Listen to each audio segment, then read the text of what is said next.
बढ़ते आगे, जयपुर से अहम खबर है। सीएम भजनलाल शर्मा ने खान विभाग की समीक्षा बैठक ली और इसके बाद सामाजिक न्याय और अधिकारिता विभाग की भी बैठक वो लेंगे। बेहद अहम है जिस तरह से विभागवार समीक्षा मुख्यमंत्री भजनलाल शर्मा कर रहे हैं, क्योंकि ये भी जरूरी हो जाता है वक्त वक्त पर कि कितनी तेजी के साथ, कितनी रफ्तार के साथ काम किया जा रहा है और किस तरह से कोशिश इसे और बेहतर करने की जा रही है। और इसी कड़ी में ही ये समीक्षा बैठक और इस लिहाज से बेहद अहम, जहां मुख्यमंत्री भजनलाल शर्मा ने खान विभाग की समीक्षा बैठक की और उसके बाद सामाजिक न्याय और अधिकारिता विभाग की वो बैठक ले रहे हैं।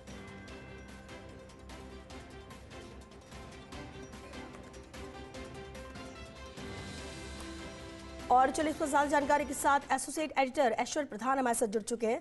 ऐश्वर्य, बेहद अहम है समीक्षा बैठकें जो विभागवार सीएम लेते हैं। आज खान विभाग और सामाजिक न्याय और अधिकारिता विभाग, दोनों ही विभागों की बैठक लिए पूरी अपडेट चाहेंगे आपसे।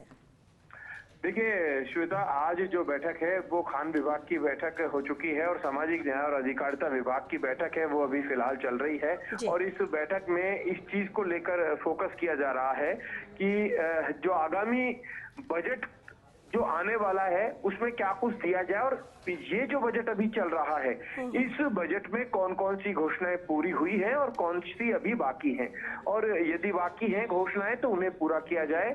पैसा जो है जिस मद के लिए आया था उसमें कितना खर्च हुआ है, किस योजना की क्या स्थिति है और शिकायतों के निस्तारण को लेकर बातचीत है। और मैं जैसा पहले भी बता रहा था, खान विभाग सबसे महत्वपूर्ण विभाग है और राजस्थान में खनिज के क्षेत्र में अपार संभावनाएं भी है और राइजिंग यही प्रमुख हो या माइनिंग हो या फिर दूसरे अन्य विभागों में, चाहे आप मेडिकल मान लीजिए, एजुकेशन मान लीजिए, यूडीएच मान लीजिए, सभी विभाग है, लेकिन माइनिंग और एनर्जी ये बड़े महत्वपूर्ण महकमे हैं।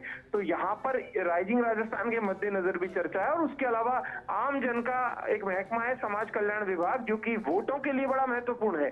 अगर राजनीतिक रूप से देखें तो आम व्यक्ति से संबद्ध है और गरीब से गरीब व्यक्ति से, यानी जो अंत्योदय की बात बीजेपी सरकार करती है, तो अंतिम पंक्ति में बैठे व्यक्ति के लिए इसी महकमे में कई महत्वपूर्ण योजनाएं आती है।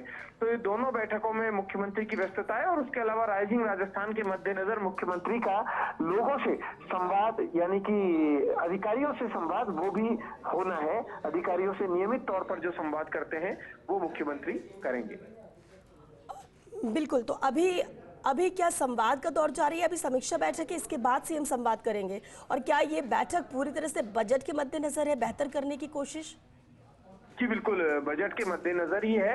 और बजट के अलावा जो फीडबैक है रूटीन में चल रही है श्वेता, जैसे अलग अलग महकमों की नियमित तौर पर मुख्यमंत्री बैठक लेते हैं, उसी के तहत ये समीक्षा बैठक है। अब देखना होगा कि क्या कुछ बड़े दिशा निर्देश यहाँ से जारी होते हैं, क्या फैसले होते हैं, थोड़ी देर बाद हम टीवी स्क्रीन पर भी दिखाएं।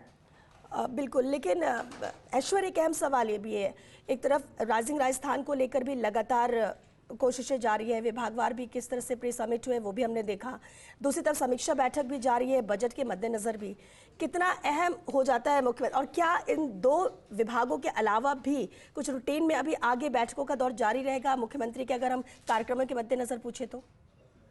देखिए, मुख्यमंत्री आज राज्यपाल से मिले, फिर एसएमएस भी गए क्योंकि उनकी मां है, उनकी तबीयत ठीक नहीं है। और उसके अलावा समीक्षा बैठकें जो हैं वो हैं। तो श्वेता, ये समीक्षा बैठकें हैं ये इसलिए भी हैं कि मुख्यमंत्री नब्ज टटोल सके पिछले दिनों क्या स्थिति थी और वर्तमान में क्या है, और तुलनात्मक रूप से जो चीजें हैं उन्हें देखा जाता है कि तुलनात्मक रूप से में एक महीने में क्या स्थिति थी और अभी क्या है, क्योंकि होमवर्क तो मिलता ही है सभी अधिकारियों को।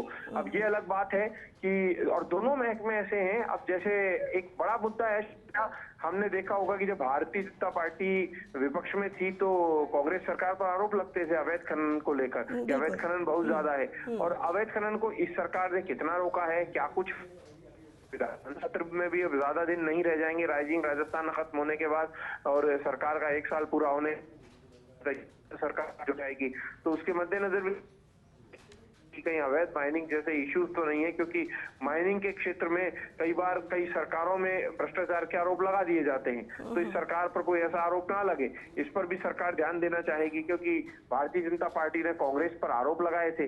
तो ये पहली चीज हो जाती है। और दूसरी श्वेता, समाज कल्याण विभाग एक ऐसा महकमा है जिसमें आम व्यक्ति है वो जुड़ा रहता है, दिव्यांग हो या कोई मानसिक रूप से विक्षिप्त हो, या फिर कोई जिनको विशेष जन बोलते हैं, या फिर कोई इस तरीके का वर्ग हो, वृद्ध जन हो जो बिल्कुल बेसहारा हो, या फिर अनाथ बच्चे हों, तो ये सभी इस महकमे में आते हैं। बाकी जो जन कल्याणकारी योजनाएं होती है, विधवा पेंशन है, बुजुर्ग पेंशन है, सब इसी के तहत आती है। तो ये एक ऐसा महकमा है जिस महकमे से आम जन का सीधे तौर पर जुड़ाव है। आम जन को जितना हम जानते हैं, आम जन को बहुत ज्यादा मतलब नहीं है कि क्या कुछ हो रहा है।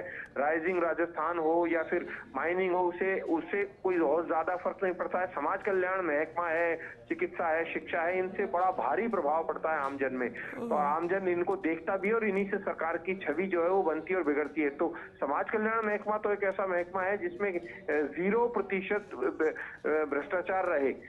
इस पर कोई भी सरकार कोशिश करेगी कि यहाँ पर भ्रष्टाचार की बिल्कुल गुंजाइश ना हो। यदि कहीं से शिकायत मिले तो उसके खिलाफ कार्रवाई भी हो। तो समाज कल्याण महकमा इसलिए महत्वपूर्ण है। और दूसरा, आजकल सरकारों में अलग अलग समाजों के बोर्ड बना दिए जाते हैं।